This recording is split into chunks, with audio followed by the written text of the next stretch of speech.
Okay. Chris, it's very nice to meet you. Thank you for being here. No, I'm really pleased to be here, Nathan. Yeah, Chris is just fine. Okay, perfect. So you are the associate dean, and you're a professor of large animal sciences at the university? Yeah, at the Western College of Veterinary Medicine at the U of S. Okay. And have you always wanted to be a vet, or? Yeah, I think there's this thing in veterinary medicine, and apparently there's some research on it, that like most people who go into veterinary medicine sort of decide on a career choice before the age of 10. Oh, really? Wow. So I think I was one of those. So yeah, all the way through high school. That's cool. Well, middle school, high school, that was all I ever wanted to be. I'm sorry, I didn't offer you water. No, coffee's fine. Okay, perfect. Yeah, did you grow up around animals, or? Like obliquely. Like we had some pets later in my life, but I probably, if I had to like pick the moment that made it, my grandparents lived in a rural cottage in southern England. Oh, okay. And so their immediate neighbor was a dairy farmer. Yeah. And so like my earliest memories of childhood are being at my grandparents' house. And when we were there, we would go for walks around the farm. And so he had a horse and he had Jersey dairy cows. And so we used to go and watch the cows being milked. That's cool. In the afternoon. So that's probably where the seed came from. Yeah, you would think so, hey? Yeah. Yeah. That's awesome. And did you like participate on the farm much, or just watching growing up, or? So those early memories were really just watching. Yeah. There was a little bit of time I recall my dad and his brothers helping.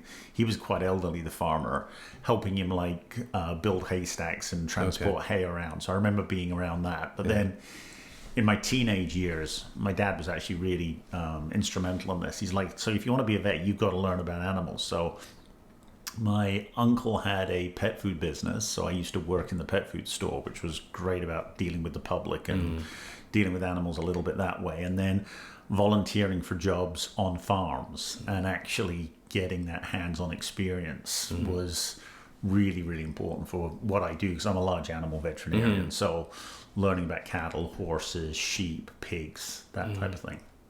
Yeah, so it seems like it wasn't really ever just a decision. It's just kind of what it kind of happened to just keep going that way. Yeah, and I, as I said, I'm really grateful because I had great opportunities and great people who sort of said to me, no, if you really want to do this, you need to understand it. So you need this experience, not just to get into vet school, but like, and actually I talk to our students about this all the time, which is because you start with the desire to be a vet very young, I think you have to often have a very childish view of what being a veterinarian is. And so we face this thing with all our students as they go through the veterinary program, which is at some point that like childish view of veterinary medicine. I joke, it's like the Barbie dream house vet model of veterinary medicine is going to collide with reality, and actually helping our students navigate that collision, because everybody's going to hit it at a different point where you understand that the job is very different from your expectations. Right.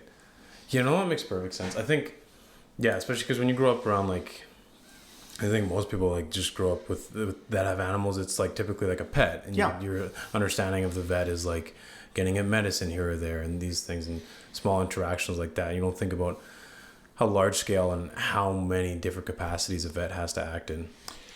And you don't see the stuff beyond that case. So the concept of the veterinarian as a member of a team is really important to understand. And often a team leader as well, in addition to that. And then just the complexity of the decision-making process in terms of getting information from a client and then being able to talk to a client about, I think people often bring up treatment options, but like how to spend their money to make a diagnosis, because it's fee for service, right? So every test is going to cost money, and every test is going to potentially give you some information. And so how do you counsel people to spend their money? Right. Yeah. And oftentimes money is a limited resource, right? So how do you spend money on diagnosis, recognizing that you need a diagnosis, because then you're spending money on treatment. And so every decision you make as a veterinarian comes with a cost. Right. And so you've got to be able to talk to people about money. No one wants to talk about money. No, not especially not in that context. No, exactly. And the other thing that, I try to talk to applicants to vet school about, because everybody would say to me, what makes a good veterinarian? And again, because they have this slightly juvenile way of looking at the world, it's like, oh, you've got to love animals and that sort of thing. And I mean, don't get me wrong, like the desire to work with animals is key, but it's not enough. What you actually need is the desire to work with people, right? Because being a veterinarian, caring for animals doesn't help, because you're going to be a member of a team. You're going to be in a team working in potentially stressful and difficult circumstances. So you've got to be able to work with people. And then you're going to deal with clients on great days when a family gets a new puppy, right? Best day of their lives. Yeah. But you've also got to deal with people on the worst day of their lives, when their dog's been hit by a car, when money's tight, and people are going to be forced to make really difficult decisions. And so if you can't respect people and empathize with people and counsel people through those and educate to some extent people through those really difficult situations, the love of animals just isn't going to be enough. Yeah, you can't just lovey-dovey your way through it. Yeah. No, and in fact that can lead you into some really difficulties in this profession. Yeah, I imagine. Wow. Yeah, actually, I've never thought about it from that perspective, especially the cost perspective, because it's not like going to the hospital here where it's covered for you. It is a financial decision. Yeah. Oh, and that is where I think people struggle, right? You know, it's funny being this close to the States, you know, where obviously healthcare costs are like front and center in people's minds. And so people's sticker shock at discovering what it's going to cost to do surgery on an animal. And I just want to stress, like, the balance changes a little bit, but these things I've talked about exist in companion animal practice with dog and cats and other pets. They exist in equine practice, and then they exist in a different way, but it's still part of the same thing when you're dealing with agricultural practice, which is where I've spent the majority of my career, where not only am I dealing with animals where there is, you know, be completely honest, there is an emotional attachment to farm animals from the majority of farmers, right? They really like their animals. But then it's a business decision as well, just to make things even more complicated. Yeah. What do you think it is that people maybe I'm wrong, but it seems like a lot of the mainstream people forget that farmers actually care about their animals. Yeah. I don't know. The reason I brought it up is because, like, I've spent 25 years of my career working with farmers, right? And farmers are incredible people. You know, you're talking about people who basically don't get a day off. It's a 7-day work week. It's 365 days of the year commitment, and it's often long hours, and it's a difficult job, and you can't do that if you don't have, you know, often they won't say they love their animals, but if you don't have real respect for your animals and actually enjoy working with those animals, you just can't sustain that. Yeah. But because I think the general population is so far removed from agriculture, I was just reading a statistic this morning, I think less than 2% of the population of Canada are involved in farming now. Oh, wow. So few of people have real life experience of what it means to care for an animal in an agricultural context. And they also don't understand farming. You know, we were talking earlier about this like childhood vision of being a veterinarian. I think most people's understanding of farming is incredibly juvenile. You know, I joke that the average member of the general public, their understanding of true agriculture stops somewhere during elementary school. So they have this vision of old MacDonald's farm, the way the farm is supposed to be. So if you don't have a cow, a pig, a chicken, and a horse, you're not a real farmer. And so they're almost immediately turned off by the fact that there's a dairy farm with just dairy cows, that there's a chicken farm that only has chickens. And they immediately think there's something wrong with that, rather than actually being educated into how this farm is built and what it does and what the farmer does to ensure the welfare that the animals are protected. But there's just the natural reaction is that somehow or other it's wrong, without actually asking, why do they do that? How do they run this operation? What is the primary function of this? Yeah, that makes perfect sense. I didn't know that statistic about so many people not being But I guess it makes sense, right? Like it. Well, remember that's across Canada statistic. Like Saskatchewan is a little different. Like Saskatchewan is a little separated. Like agriculture is closer here. I mean, when I talk to students and people, there may be 1 or 2 generations off the farm. The grandparents had a farm, that sort of thing. But when you look at Canada as a whole, that statistic actually kind of makes sense. Now that you say that, because it's like most people in the business district of Toronto are not. Oh, exactly. Yeah, they're going to have no understanding of how you raise pigs. Yeah. How you the beef cows are different from dairy cows. Yeah, it was. Yeah, it's Yeah, it's interesting. It's too bad that people don't have a little bit more exposure, because then they get these weird ideas like having just a dairy farm is a bad thing, or having just a chicken farm is a bad thing. And there are programs out there to try to get people out to farms in both Canada and in other countries to try to do that. And I mean, oftentimes, modern agriculture has been burned in the past, right? You invite people out and then they immediately start to just pick it apart rather than actually engaging in a dialogue and wanting to understand why things are done the way they are.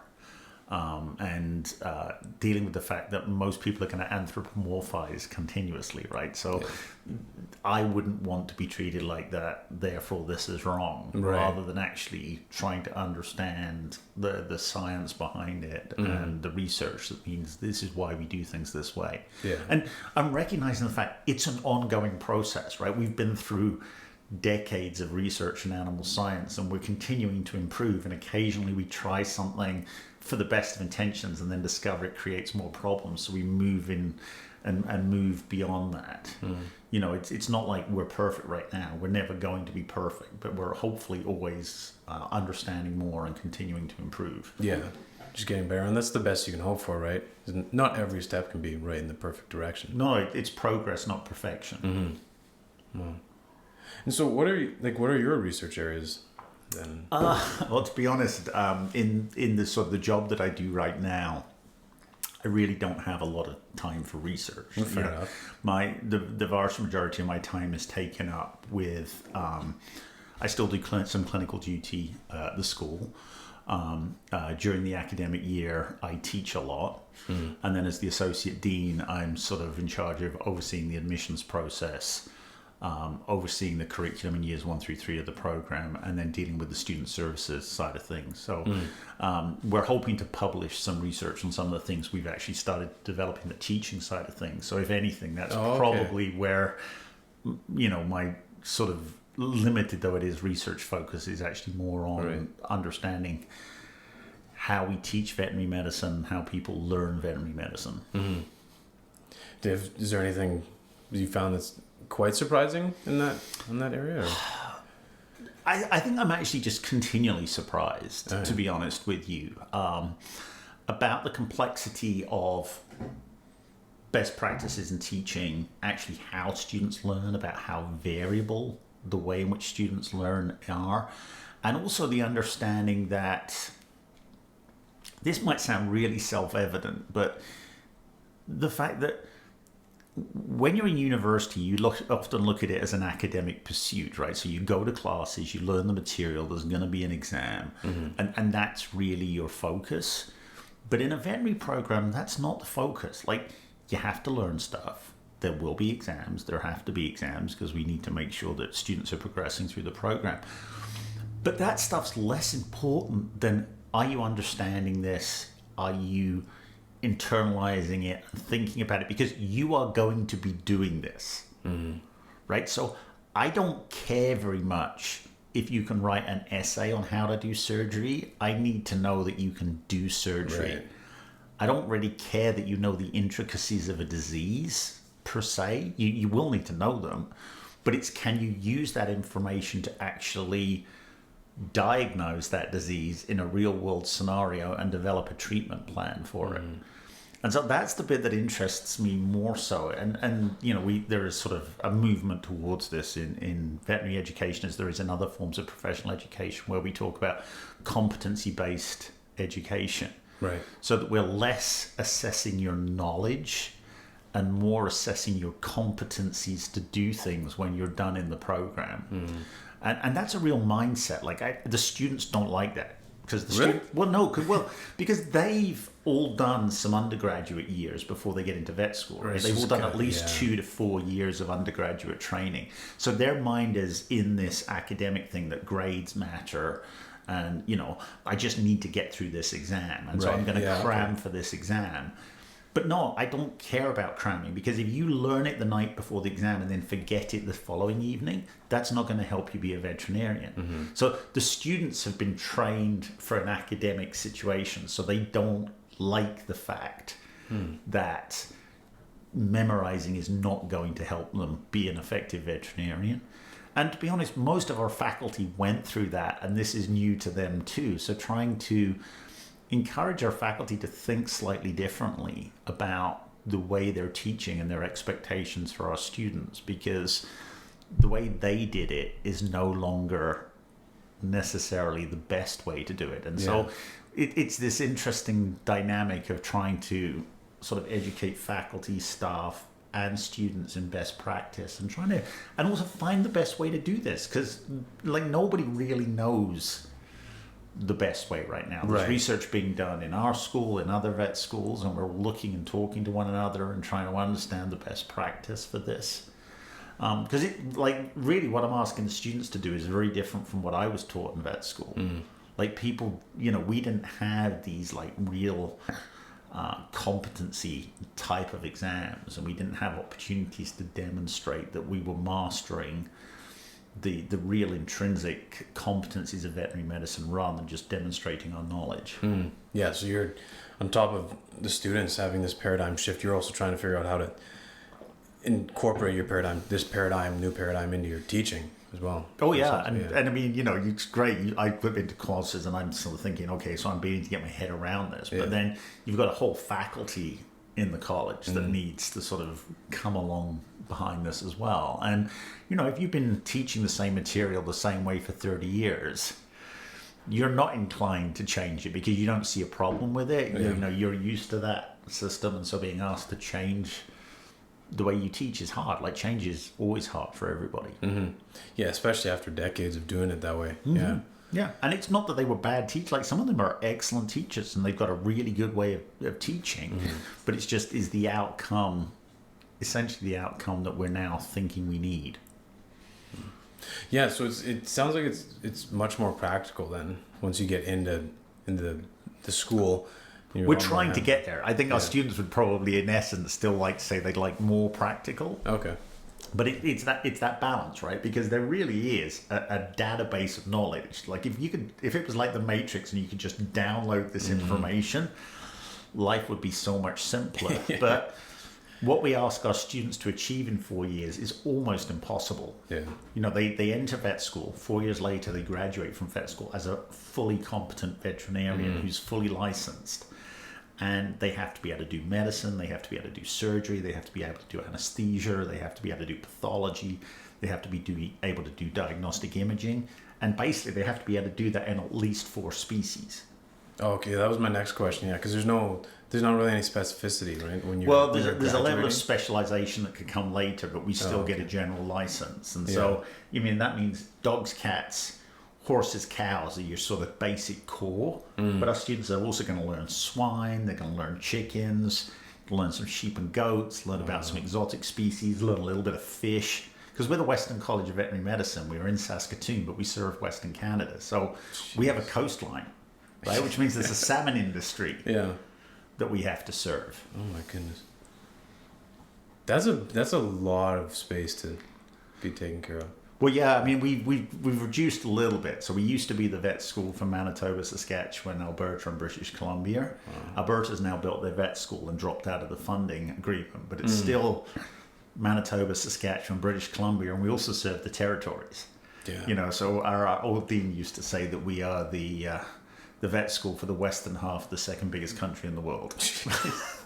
That's incredible. And so, are you serving a lot of private clients at the university from all those regions, or is it mostly research and commercial? Or?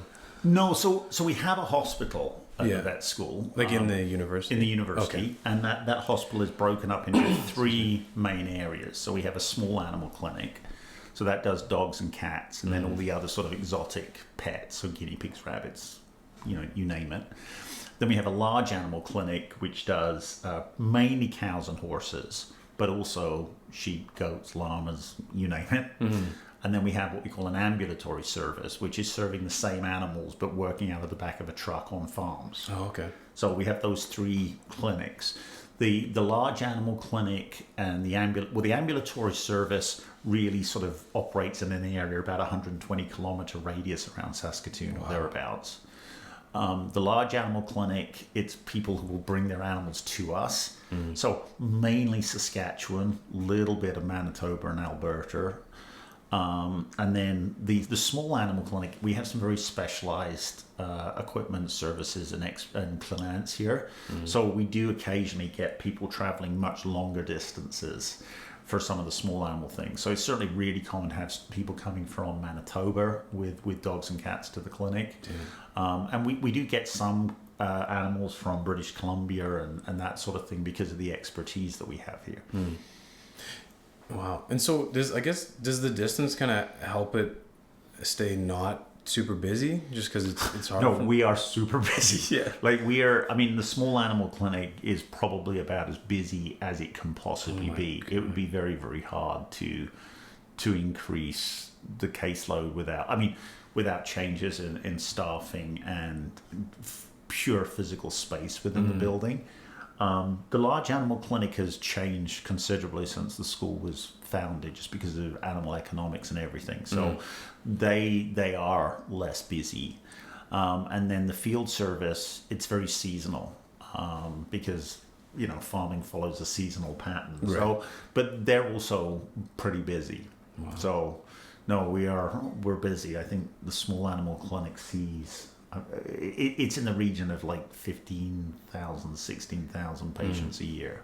Oh my gosh. Jeez. I never would have thought about that. I actually didn't even know that the university had that hospital part to it. I thought it was just the students. Well, we really have to, because the way our students are educated, they spend 3 years doing lectures and labs. And then their final year, they're doing clinical service alongside our clinical team. Right. So the students rotate through the different services in the hospital as part of a really hands-on experiential learning opportunity. Wow. And that's changed actually in terms of veterinary medicine. So historically, every vet school had to have a hospital where it trained its students. One of the things that's changed in the last probably 15 years is this idea that there's a lot of vet schools been founded in the last 15 years, and none of them have a hospital. And what they're doing is they're actually sending the students out into practices and using the practices for the students to get their hands-on education.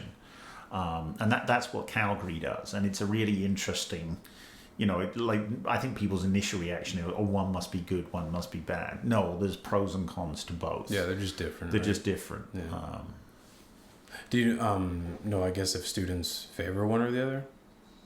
Very complicated answer. One of the benefits is our students can have a base of operations here in Saskatoon. They have an apartment, whatever. They come to school, they can do all their education at the vet school, which is really great. If you're continually moving between practices, finding places to stay is incredibly problematic. Yeah.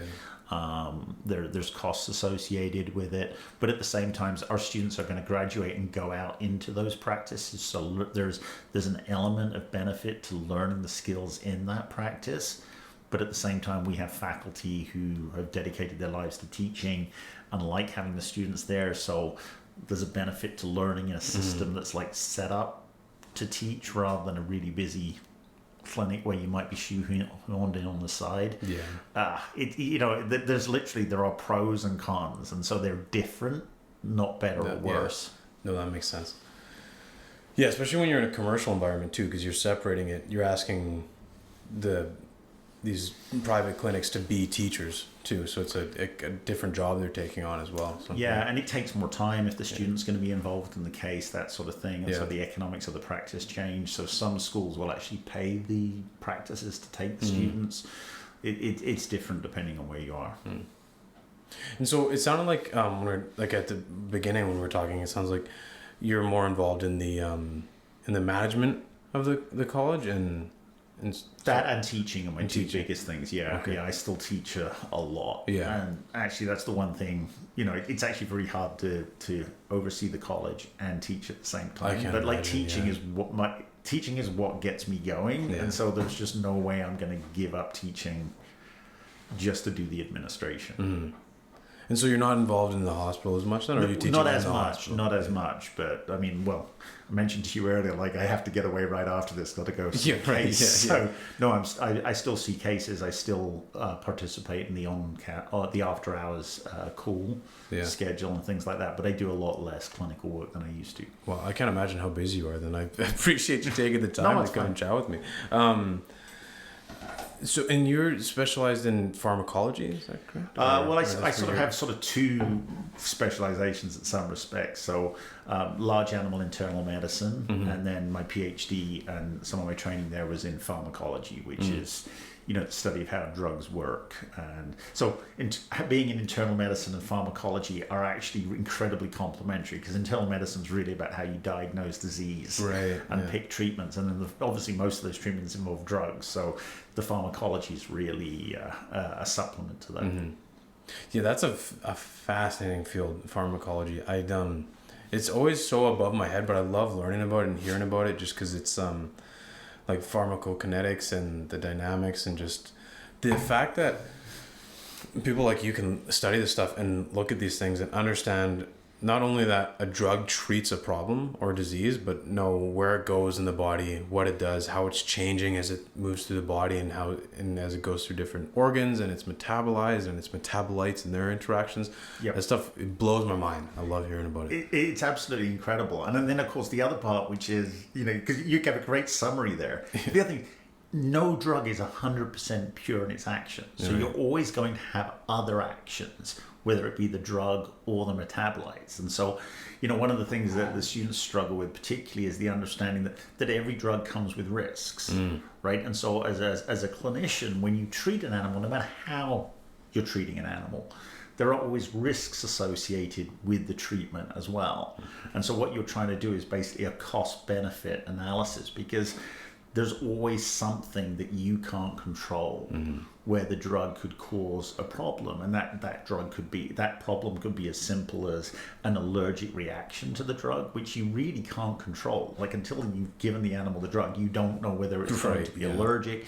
You don't know whether this animal has something special about the way its liver is going to try and metabolize that drug. You don't know whether there's some other underlying health problem that's going to make the use of that drug slightly more risky in this patient. And so that becomes incredibly complex. And again, students have this slightly simplistic view of the world. They just want to know, animal has X disease, treat with Y.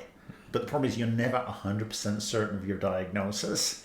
And then you have options for treatment based off of a myriad of factors. Right. Yeah. And so this idea that every diagnosis is personalized to that case, and to some extent every treatment is personalized to this case. It's not memorized. It's synthesized new for every case that you see. Yeah, well, you really have to have a broad understanding of things that could go wrong. I imagine too that, like, even though that there's lots of medicines that work across species, there's probably an imaginable amount of very specific cases too, just because you're focusing on different species, right? Yeah, I mean, so at least with the species I mainly deal with, they're all mammals, so there's an incredible amount of overlap, but there are key differences. So you're right, diseases differ by species. There are subtle differences in physiology, and there are subtle differences in the way that drugs will work. So some drugs work better in some species than others. Some drugs are actually quite much more dangerous in other species. And so that all has to be taken into account when you're practicing as a veterinarian. We have to find ways to educate that clearly to our students. Yeah. Is there a specific animal or species that you liked working on the most, or like working on the most? I mean, I think, in essence, I'm a cow doctor, right? That's where I've spent most of my career. And so I'm very comfortable working around cattle, whether that be beef cattle or dairy cattle, because the management systems are completely different and the diseases are different in the way we deal with them. Right. But they're very close to my heart. And then I actually paid my way through vet school working as a shepherd. So I actually, Wow. sheep aren't just small cows, but they're a little different. But I really have a soft spot for sheep and goats. Wow. Is that how difficult was that? That feels like two like more than full-time jobs you got going through vet school. Well, actually, this is a thing that's slightly different about your education because I grew up in the UK. Right. So we have 3 terms, not 2 semesters. Okay. And so we actually had a 5-week break over Easter. And so there's a real tradition of this in the UK. So I would like finish school on Friday afternoon and I would drive to a really big sheep farm. And then I would work like hell for 5 weeks because they were literally scheduled to start lambing the day after term finished. Wow. And so I would lamb out anywhere from, well, at one stage it was about 1,400 sheep. And then work like stink for 5 weeks and then turn around and come back to school. So that was well paid and it would like cover a bunch of my expenses for the year. Cool. So I wasn't like working all year round. Yeah. But that's the busiest time on a sheep farm. So Well, that makes sense. It's cool. It works out that way then. yeah, I mean, literally, it's a system that's been in place for a long time there and a real tradition. So I went back year after. You had to do 3 weeks lambing. It was a requirement for our program. So I literally did 5 weeks every year, all the way through my school to. Well, I enjoyed it, and it was a great experience. And actually, the things I learned working on that farm are still things that I talk about in lectures with my students, right? Because it was that real life experience of real problems on a real farm with real economics and real issues, and dealing with the fact that individual sheep don't have a huge amount of value. So how is veterinary care provided on those farms and that sort of thing? That's really interesting.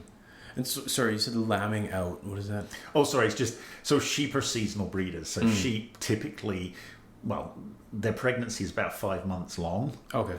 Sheep they only cycle, so they're only reproductively active at certain times of the year. So typically the fall. And so the farmers would literally arrange to put the rams in, knowing that they would then start lambing in sort of middle of March. Right.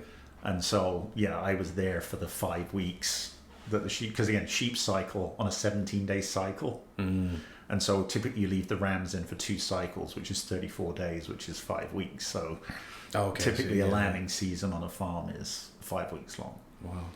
You said 1,400 you'd be... Yeah. Wow. And so when you're shepherding, like, are you just moving them to different areas or like... Depends a lot on the operation. The way we were set up, you can mark your sheep so that you know which ones are going to lamb early and which ones are going to lamb later. And this operation had a very large barn, so we would bring in the sheep that were close to lambing into a barn, and they will be in the barn there. And so my job was feeding them, ensuring they had bedded, had access to water, and then watching out for when they started lambing, assisting if they had any problems lambing. And then very importantly with sheep, because it's a behavior thing, you need to get the mother penned up in a small pen with the lambs for about 24 hours to allow the maternal bond to develop. Oh, okay. Because once a sheep is associated with her lambs, she will look for them, she'll care for them. But when they're in the process of giving birth, it's really easy to get a lot of mismothering and issues. So that was a big part of the job. And then routine processing, looking for common diseases, treating those diseases, trying to keep the lambs as healthy as possible, and then getting them out to pasture, and then checking the pastures, looking for health problems, dealing with those. So, just all aspects of their care. This is, as I said, when people in the general public sort of have this feeling that animals aren't cared for or respected. I mean, I was working 16, 18 hours a day. My number one focus was ensuring that these animals are healthy and that they have the best possible welfare. So they have to be in a barn because it's raining in the UK, and if they get wet, they get cold and they'll die of hypothermia. And we have to pen them up in these small pens because we have to let that maternal bond develop. So everything we do, there's a purpose for, and hopefully you could get into dialogue with people to explain why it's done this way and what the benefits of it are. Yeah, totally. Chris, I'm very sorry. I think I meant to put this cat away, and she's gonna. Don't worry. I'm a veterinarian. Having a cat at the door is completely normal. Don't worry. Yeah, I'll put her away. We've got. I'll be real quick. I honestly, she doesn't bother me, but if it's going to bother your recording, I think sure. Okay. Or meowing. Yeah. Okay. Up, so. No, come on. Come on. I'll be right back. Okay, no problem. Sorry about that. No problem at all. I think I lost my train of thought as well. Got distracted by the cat. We were just talking about sheep and yeah, working as a shepherd. Yeah, my next question was when you're out, like when you're taking them out to pasture and stuff, the sheep, do you have herd dogs with you or like... So in the UK, I was mainly working with my boss had border collies as herding dogs. So when you're moving sheep over distances and moving them between fields, we would use border collies to help gather the sheep together and then drive them in a controlled way between fields and that sort of thing. Since I came to Western Canada, I'm much more now used to, obviously the herding dogs are still a thing, but the fact of guardian dogs have really been redeveloped and reestablished here. So as well as the herding dogs, the typical border collie, you've got guardian breeds like the Great Pyrenees or the Maremma, which are these big white dogs that live with the flock. And their job is to actually protect the flock from predators. So in Western Canada, the coyote is a real problem with sheep because lambs especially, it's easy for a coyote to try and hunt those and kill them. And so you have to learn how to manage your flock with respect to predation and having the right guardian breeds, which is a really old-fashioned concept. I mean, it's what these breeds were originally developed for.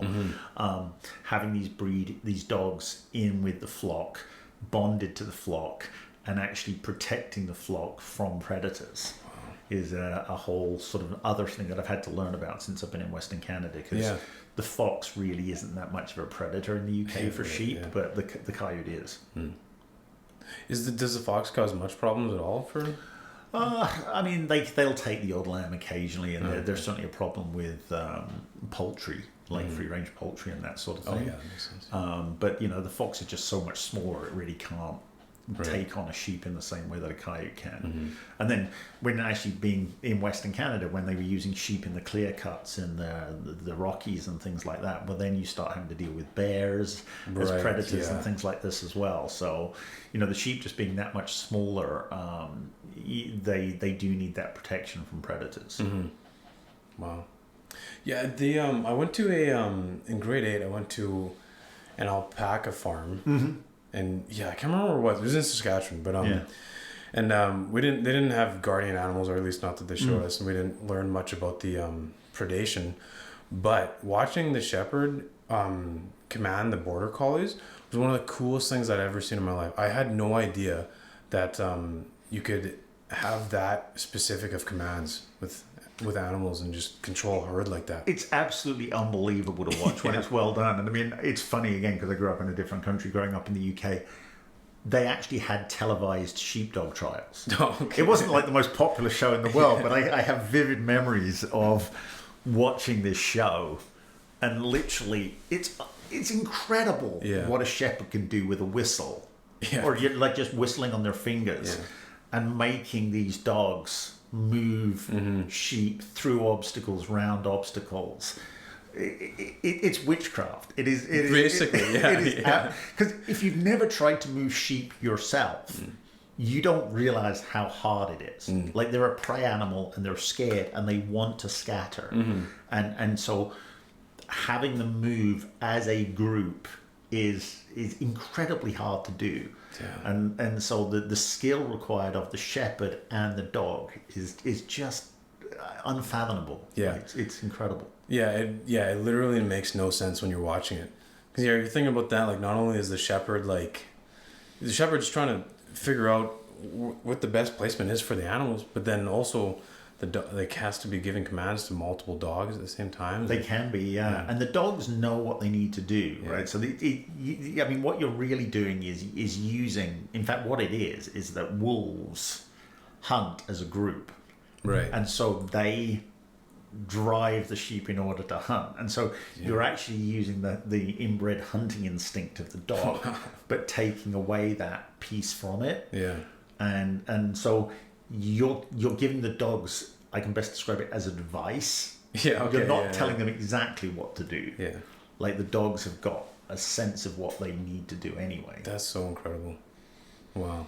And so were you ever like commanding the dogs? I'm not sure if that's the right word, but no, it is the right word.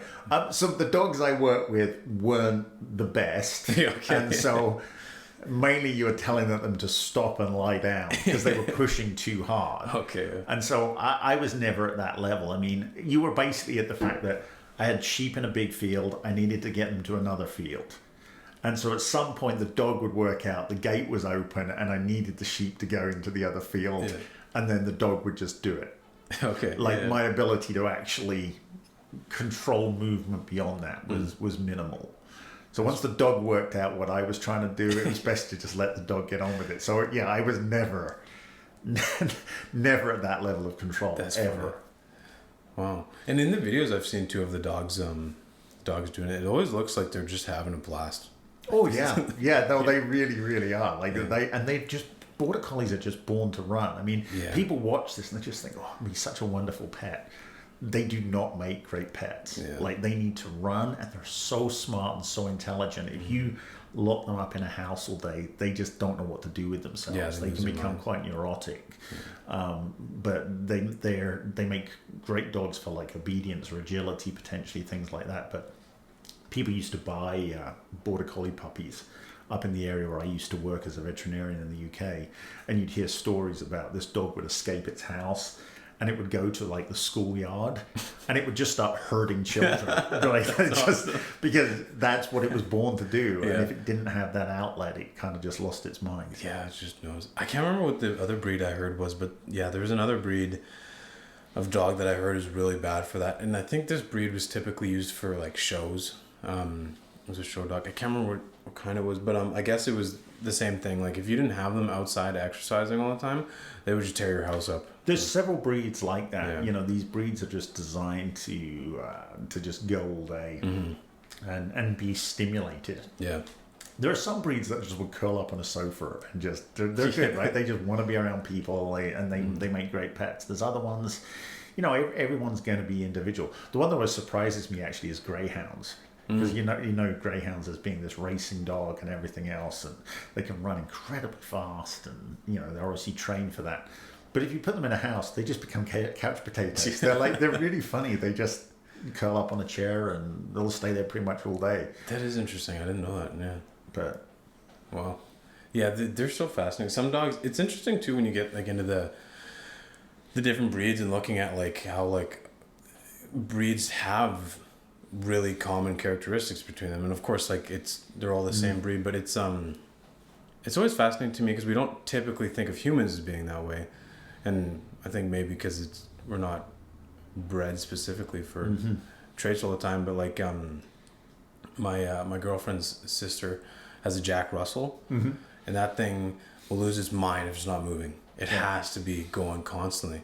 But then you look at another dog, like you said, some of them are just couch potatoes. It is.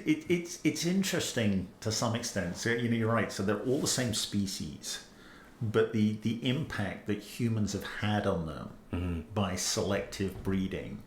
I mean, we see this in other species as well. Obviously, we've selected for different strains of cattle and horses and whatever else. But I think dogs, it's where it's most notable of what the impact that selective breeding can have on a species, and it's truly unimaginable actually how much as humans we've been able to manipulate biology through selective breeding in some of the domestic species, but dogs certainly. When you think about the Chihuahua versus the Great Dane, right, they're the same species, and we've selectively bred a dog that's, you know, this big to a dog that, you know, is 4 feet high. Yeah, it's crazy. Is it true that dogs that are like more purebred tend to have more issues, like joint wise and like in physical health? I think there's an element of truth there. I mean, I'm not a small animal practitioner, but the reality is when you're doing selective breeding and you're selecting for specific traits, and you're typically potentially breeding close relatives, you're going to start to develop a greater propensity for genetic problems. Right. So in a lot of purebred dogs, there are some issues that we've come to identify, whether that be propensity for certain types of cancer, skin disease, you mentioned joint disease, We know there's some eye problems and so on, and we see some muscle problems as well. So there's a wide variety of genetic problems start to show up just because the genetic pool that breed was developed from was somewhat limited. Whereas when you get a sort of typical mutt that's been repeatedly crossbred, the recessive genetic problems are typically masked. So it's really the recessive ones that become more prevalent when you start selective breeding. Yeah. So you mentioned that cows are your kind of area. Does similar stuff happen in cows as well, with selective breeding causing issues or issues? No, I mean, anytime I guess it's the law of unintended consequences or whatever else. But there are genetic disorders in most breeds of cattle. Whether there's, I'm just trying to think of some simple ones. I mean, most people wouldn't know these things, but there's in dairy cows, for example, there's a thing where their eyes twitch, which we know to be a genetic problem. Some dairy cattle have problems with bleeding disorders like hemophilia. Yeah. Then there's some genetic problems genetic neurological problems in most breeds of cattle. Like most of these are disappearing now because we know how to test for them and avoid them and things like that. But there are specific genetic disorders that are associated with most breeds of cattle. They're extremely rare, but depending on how narrow the genetic pool was, they can become quite problematic and cause problems. I mean, I don't want to get into the pros and cons of this, but certainly at one stage it was very common to dehorn cattle. And so when we use local anesthetic and whatever else, but when you cut the horns off, this could be bleeding. Most male cattle are castrated. So if you've got cattle that have a clotting disorder, that becomes a huge problem. Yeah. And so these were actually identified, and now they've been almost selectively bred out of the certain breeds. But those were huge problems because, if you're going to do something to a cow that can result in some bleeding and its blood doesn't clot properly, you're going to find out about it pretty quickly. Yeah, and unfortunately too. Is it common for farms to have lots of different breeds of cows, or is it typically one? Or depends a little bit on the farm, actually. So, for example, dairy cows, the most common dairy cow you're going to see is the Holstein, which is the big black and white cow. Right. They've been selectively bred as a really prolific milker. And so that's the most common dairy breed you're going to see. You might see some others, but that's pretty common. On the beef side of things, there's a number of specific breeds. And so when you look at a beef farm, it's probably simplest to divide the beef farms into two types. And so the first would be the purebred breeders. And so they typically will have just one breed. And they're breeding the next generation of really high quality bulls and the next generation of really high quality cows. And so they're selling mainly replacement stock to other farmers who need a bull or whatever else. And then the other type of beef farm is what I would call a commercial farm. And so that's one where they have cows that are having calves, and those calves are typically going to go into the meat trade. And so they will buy a really good bull because that's 50% of your genetics. Right. But the cows may be quite a mixed bag. Oh, okay. Right. Yeah. So, that's how those things operate. So again, depending on the farm, you may see just one breed. You might see multiple breeds. Oh, that makes sense. Yeah, I guess everybody's got different needs and different wants, right? Yeah. And, on your page on the USAS website, like on your biography, you put that you're, I can't remember what the first one was. You had your two great interests are education and cows' feet. Yeah. What was the feet part of it?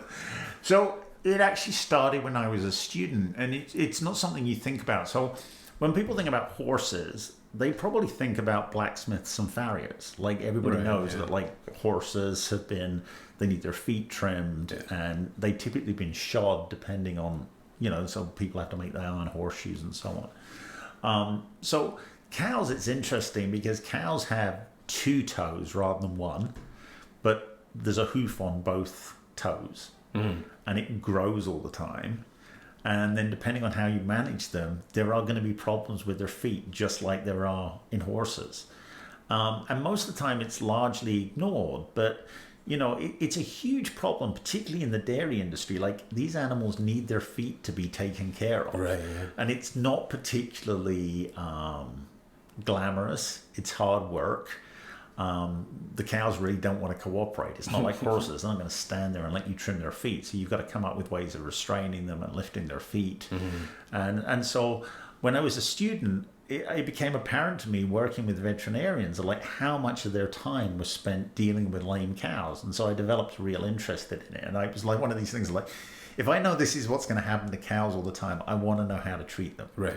And so I did some extra training. I went and got certified as a foot trimmer while I was still a vet student.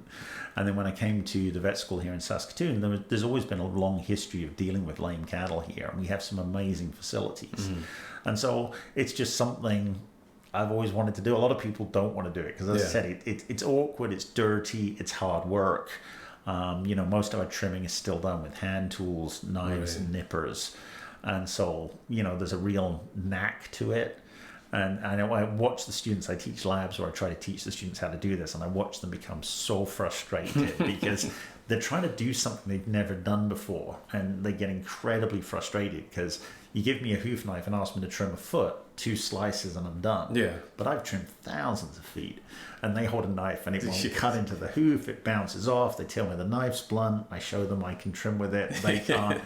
And I just give them the advice I was given by my mentor, which is, don't worry, the first 1,000 are the hardest. Yeah, exactly. Once you've done 1,000, you'll get the hang of it. Yeah. But people don't want to go through that novice phase. No, of course not. And and as I said, it's hard work, but it's super common, and it's incredibly important for their welfare. Because the reason animals are lame is because their feet hurt. Right. And pain is unacceptable from a welfare perspective. So, as a veterinarian who's committed to improving the welfare of the animals that I'm responsible for, being able to alleviate that pain, being able to prevent that pain is a really important part of my job. Yeah. So, it's not glamorous, but it's really important. Yeah. And so I've just learned to enjoy it. And so when you refer to lame, what exactly do you mean?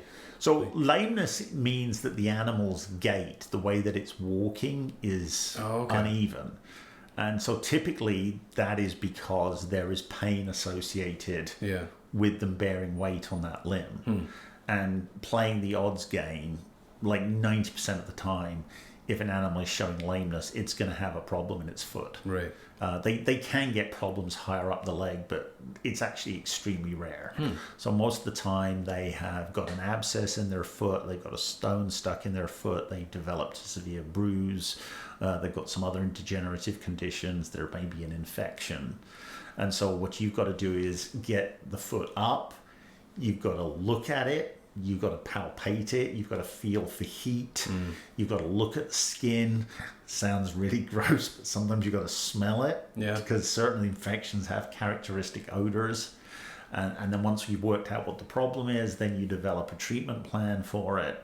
And one of the things I love about dealing with cattle feet actually is it's incredibly rewarding, because most of the time I can get the foot up, look at it, identify the problem, and pretty much solve it in one go. It's not like it's going to be sometimes there's long-term treatment options and various things like that, but 90% of the time, it takes me 20 minutes and I've solved the problem. And that's incredibly gratifying, because a lot of things are long-term, right? You get to solve it at once. It takes time.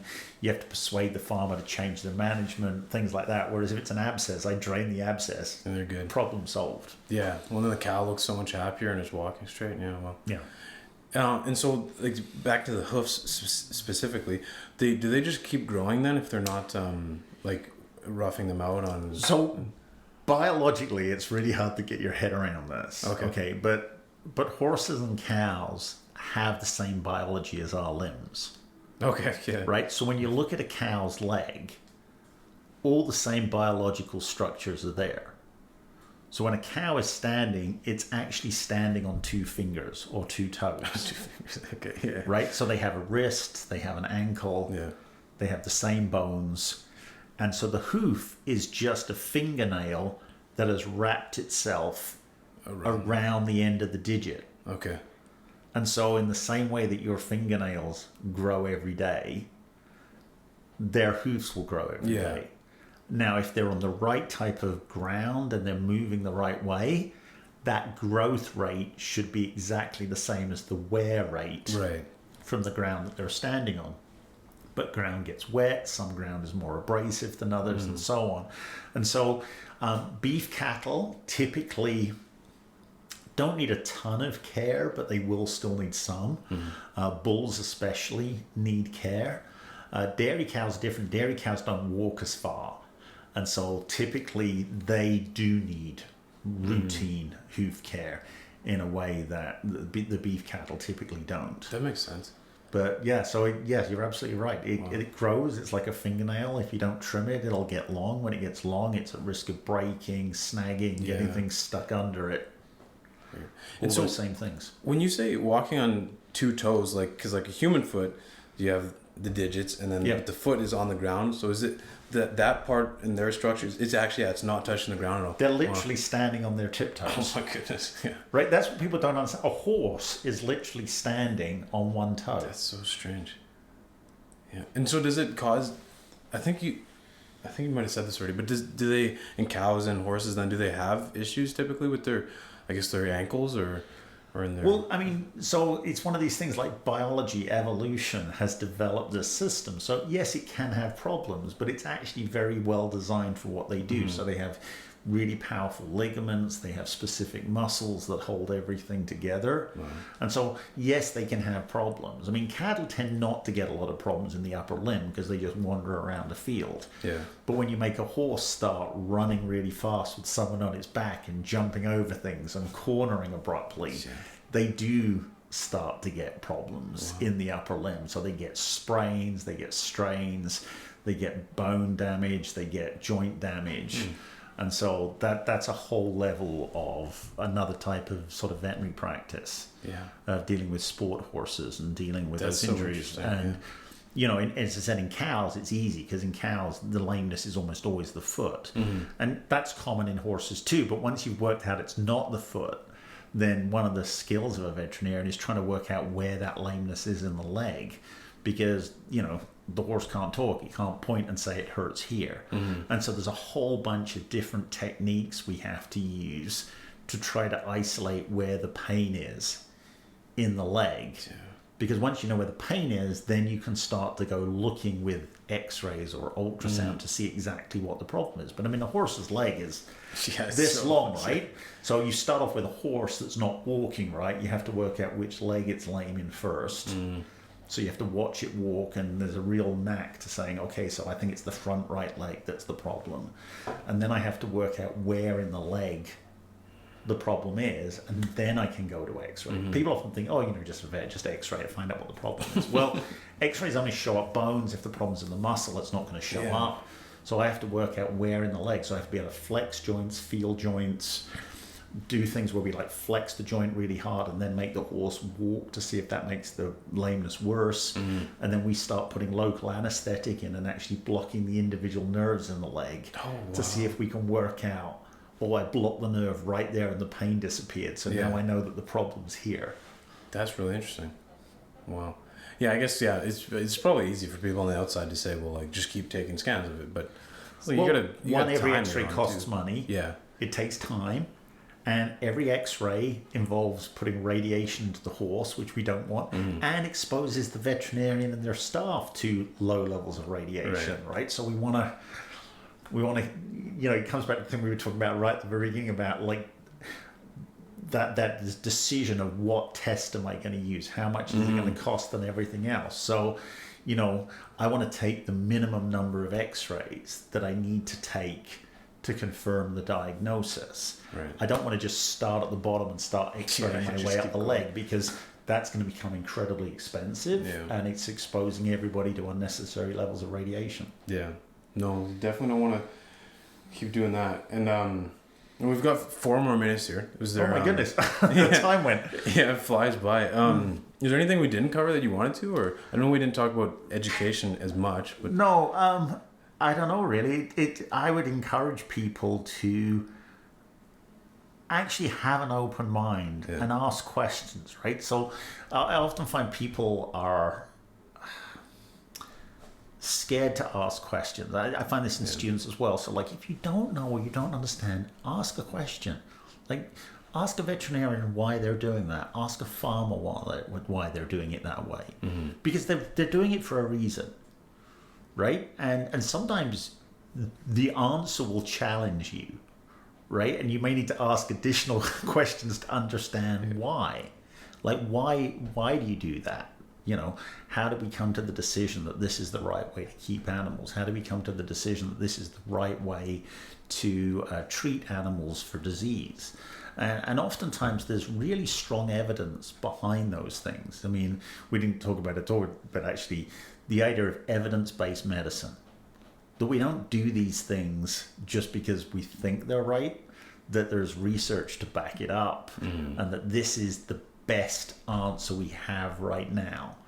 But again, in 10 years' time, we could change. Yeah. Like, the history of medicine is the history of change. I mean, we used to believe in the four humors. We used to believe that you could treat everything by bleeding animals, and humans, by extracting blood from them, would treat everything. We now realize that there's literally about one condition where bleeding is the appropriate treatment. You know, but we did it for thousands of years. You know, and so we're always improving. Again, progress, not perfection. Yeah, no, that's, I think, perfectly said. And if people want to find your work and or get in contact with you or the college, where can they go? Yeah, so just the Vet College website is WCVM, Western College of Veterinary Medicine. Okay. .ca, so you can, or .com, sorry, you can go there and look at things. The other thing I would actually suggest is, every 2 years we have an open house in September at the vet school run by our students. They do an incredible job.